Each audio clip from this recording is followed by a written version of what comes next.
अगर जिंदगी को सफल बनाना है ना दोस्तों, तो बातों से नहीं रातों से लड़ना पड़ेगा। हेलो दोस्तों, तो आज आशा करते हैं, उम्मीद करते हैं आप अच्छे होंगे, स्वस्थ होंगे और मन लगा के पढ़ाई तो करते ही होंगे, हमको पता है।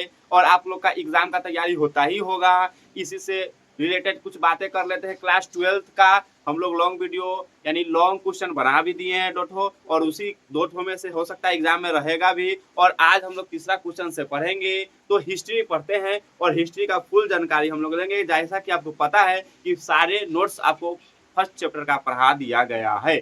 आज हम लोग तीसरा क्वेश्चन पढ़ते हैं और तीसरा क्वेश्चन यह कहा गया है कि बताइए हो कि सिंधु घाटी सभ्यता की नगर योजना की प्रमुख विशेषता, यानी सिंधु घाटी सभ्यता की जो नगर नियोजन है यानी नगर वाला व्यवस्था जो है नगरीय व्यवस्था की, पर उसका विशेषता बताना है कि क्या क्या वहां पर थी, कैसे कैसी थी। या अथवा में रह सकता हड़प्पा सभ्यता की प्रमुख विशेषताओं का वर्णन करे। यानी देखिए, नगर योजना की प्रमुख विशेषता आपको पढ़ाया जाएगा। हड़प्पा सभ्यता की जो जो अच्छे अच्छे बातें हैं उसके बारे में विशेषता उसका बताना है। हड़प्पा सभ्यता के नगर निर्माण यानी नगर निर्माण की प्रमुख विशेषताएं का वर्णन कर रहा है। ठीक है, ये तीनों सवाल को यानी समझिए तो एक ही टाइप का क्वेश्चन है, इसको हम समझेंगे। तो हम लोग समझेंगे तो इसका आंसर क्या होगा हो, तो आंसर देखेंगे अपने स्लाइड पर। तो यहाँ से हम लोग देखेंगे कि सिंधु घाटी की सभ्यता अपनी नगर योजना यानी सिंधु घाटी की नगर योजना के बारे में बताना था, उनके विशेषता के बताने के बनाना था। तो सिंधु घाटी सभ्यता की अपनी नगर योजना अथवा भवन निर्माण कला के लिए प्रसिद्ध थी। यानी जो सिंधु घाटी सभ्यता थी वह नगर नियोजन के लिए या भवन कला के लिए यानी अच्छे अच्छे भवन का निर्माण करने के लिए अच्छे अच्छे भवन बनाए जाते थे। जैसा कि आपको पता है, बहुत सारे हम नोट्स में आपको पढ़ाए कि कैसे वहां पर भवन बनते थे, उसमें नली कैसा था और नगार कहाँ था, असरनगार कहाँ पे था। ठीक है, तो हम लोग जानेंगे कि सिंधु सभ्यता की विशेषताएं अपनी नगर योजना और भवन निर्माण के लिए क्या थी, कला के लिए प्रसिद्ध थी, बहुत ही प्रसिद्ध थी। ठीक है, सभी बड़े नगर एक सिंधु सुनिश्चित सभी बड़े नगर जो थे वह सुनिश्चित योजना के आधार पर बने थे, एकदम सुनिश्चित यानी सिस्टमैटिक ढंग से था। ठीक है, यानी बड़ा बड़ा पहले, उसके बाद धीरे धीरे छोटा छोटा वैसा बना था। ठीक है, और 2 भागों में बटा था, हम पहले बताए थे कि दुर्ग में और निचला शहर में। ठीक है, ऐसे ऐसे मतलब अच्छे अच्छे तरीका से भवन बनाए थे। इस एक तरफ क्या था, ईंटे की मकाने थी। ठीक है, एक तरफ खपरा जो होता है उस प्रकार की मकाने थी। ठीक है, ऐसा सिस्टमेटिक से था। यानी सिंधु घाटी सभ्यता की अपनी नगर योजना अथवा भवन निर्माण कला के लिए बहुत ही अच्छा प्रसिद्ध थी। सभी बड़े नगर एक सुनिश्चित योजना के आधार पर बने थे। प्रत्येक नगर नदी के किनारे बसा हुआ था। और जितने भी नगर है सिंधु घाटी सभ्यता में यानी हड़प्पा सभ्यता में जितने भी नगर है वो सारे नगर कहाँ पर बसे हुए थे, तो नदी के किनारे बसे हुए थे। ठीक है, तथा इसमें बड़े पैमाने पर कई प्रकार के पक्की ईंटे का प्रयोग किया जाता था। खुदाई में प्राप्त भवन भग्नावशेषों से नगर निर्माण योजना की निम्नलिखित विशेषताएं हमारे सामने आती है। जब खुदाई किया गया तो भवनाशेष यानी भवन जब टूट गए थे, वहां पर भवन थे, वहां पर जब खुदा गया तो नीचे से कुछ भवन का अवशेष मिला जो छूट फूट गया था। वहां पर कुछ ईंटें मिले हैं, यानी बहुत सारे प्रकार की चीजें मिले हैं। तो वही चीजों से हम लोग सिंधु घाटी सभ्यता की विशेषता के बारे में पढ़ेंगे। ठीक है, हम आपको क्या बताए इतना देर, यह बताया कि सिंधु घाटी सभ्यता की जो नगर नियोजन कला है एवं भवन कला में काफी अच्छी प्रसिद्धि थी। ठीक है, वहां पर सभी वहां के सभी नगर जो है वह कहाँ पर स्थित होते थे, तो सभी नगर नदी के किनारे स्थित है। और यह पर है कि वह जो है उसके कैसे हम लोग उसके बारे में जानकारी प्राप्त किए। तो जब वहां पर हड़प्पा सभ्यता की खुदाई किया गया, तो जब खुदाई किया गया तो वहां से भवनावशेष मिले, तो उसके बारे में हम लोग उसके विशेषताएं के बारे में हम लोग पढ़ेंगे। ठीक है, उसके बाद 2 स्तरीय, ये तो हम जान गए। उसके बाद 2 स्तरीय नगर यानी वहां पर कैसे थे नगर, यह क्या जाने, तो वहां पर 2 स्तरीय नगर थे। किस प्रकार के, तो सिंधु सभ्यता में 2 स्तरीय नगरों के निर्माण का प्रमाण मिलता है। वहां सिंधु सभ्यता में कैसा प्रमाण मिलता है, तो 2 नगर स्थलीय का प्रमाण मिलता है, पहला दुर्ग और निचला शहर। हम आपको नोट्स में पढ़ाए हैं, नोट्स वाले वीडियो देखिएगा तो पूरा क्वेश्चन एकदम गर्दा गर्दा हो जाएगा, पहले नोट्स का वीडियो देखिएगा, है कि नहीं। तो वहां पर 2 तरीका से क्या होता था, घर हुआ करता था। ठीक है, एगो दुर्ग था और निचला था। दुर्ग मतलब दुर्गा माई नहीं समझिएगा, दुर्ग मतलब बड़े बड़े बड़े यानी अमीर उमीर, अरे अभी भी है ना दोस्तों, अमीर है कोई गरीब है, उसी प्रकार का घर बना कर रहेगा। तो वहां पर 2 स्तरीय घर था। तो 2 स्तरीय घर था तो क्या था, सिंधु घाटी में 2 स्तरीय घर का निर्माण हुआ था, जिसमें से दुर्ग था और निचला था। दुर्ग में किसका शासन था हो, तो दुर्ग में शासक वर्ग के लोग रहते थे। ठीक है, वहां पर शासक वर्ग यानी बड़े बड़े लोग, दुर्ग में किस प्रकार के लोग रहते थे, दुर्ग में शासक वर्ग के लोग रहते थे, बड़े बड़े लोग रहते थे। ठीक है, अमीर अभी कहता है ना अमीर लोग है, अमीर लोग है, तो अमीर लोग है तो दुर्ग में बड़े बड़े लोग रहा करते थे। और निचले शहर में जनसाधारण लोग आवासीय भवन था। निचला जो शहर था उसमें थोड़ा गरीब यानी भी तो अमीर थे, ऐसा बात नहीं है, कोई इतना भी गरीब तो गरीब है ही नहीं कोई। ठीक है, लेकिन पहले जो थे वह दुर्ग में बड़े बड़े लोग रहते थे और निचले में छोटे छोटे लोग रहा करते थे, ठीक है। जैसे कि हम लोग भी अभी गरीब ही है, ठीक है। सड़कों का प्रबंधन, ठीक है, सड़कों का प्रबंध आवागमन की सुविधा के लिए, ठीक है, आने जाने की सुविधा के लिए। आवागमन मतलब आवागमन यानी आने और जाने, गमन गमन गमन करना है तो आना है और जाना है। आवागमन आवागमन की सुविधा के लिए सड़कों की सुनिश्चित व्यवस्था की गई थी। सड़कें पूरब से पश्चिम तथा उत्तर से दक्षिण एक दूसरे को संपूर्ण प्रकार देते। हम लोग पढ़ाए हुए हैं कि सड़क कैसी थी, तो सड़क पूरब से पश्चिम और उत्तर से दक्षिण एक दूसरे को कहाँ पर काटती थी, संपूर्ण। संपूर्ण कैसा होता है, तो 90 डिग्री जहाँ पर बना होता है और ये चारों ओर से रोड होता था और सभी एक दूसरे को क्या करते थे, संपूर्ण पर काटा करते थे। सड़क के बारे में पढ़ रहे हैं, ठीक है। तो उसके बाद यह पढ़ेंगे संपूर्ण नगर आयताकार खंडों में विभक्त नजर आती थी। जितने भी नगर थे सब आयताकार में नजर आते थे और सड़कें की लंबाई कितने थी। तो इंपोर्टेंट है कुछ तो टिक मार लीजिएगा और ऑब्जेक्टिव में पूछेगा गारंटी कि जो हड़प्पा सभ्यता में जो थी सड़क की लंबाई के बारे में बताना है, तो 3 मीटर से 9 मीटर तक चौड़ा थी तथा सफाई का विशेष ध्यान में रखा जाता था और सड़क के विशेष ध्यान में सफाई के लिए विशेष ध्यान रखा जाता था, ठीक है। उसके बाद हम जानेंगे कि हड़प्पा सभ्यता की नलियों के बारे में जानेंगे। देखिए प्रत्येक चीज के बारे में जानते हैं।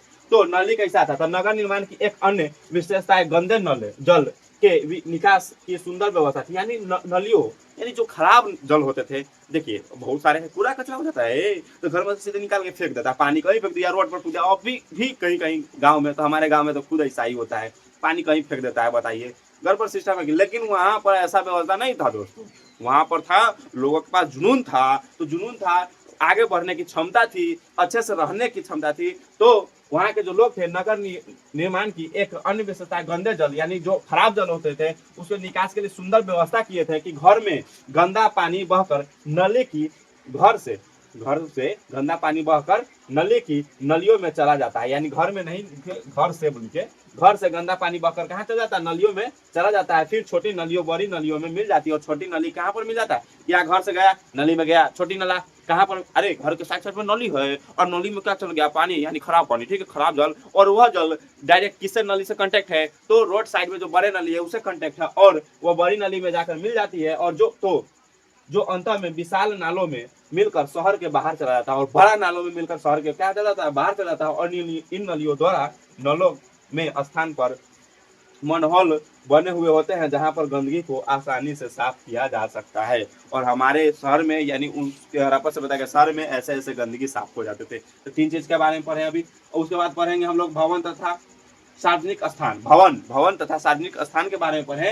तो सिंधु सभ्यता के नगरों में छोटे छोटे सभी प्रकार के घर मिलते थे, ठीक है। यानी सिंधु सभ्यता के नगर में कैसा घर मिलते थे, छोटे छोटे सभी प्रकार के घर मिला करते थे। प्रत्येक घर के बीच में एक आंगन, उसके चारों तरफ कमरे।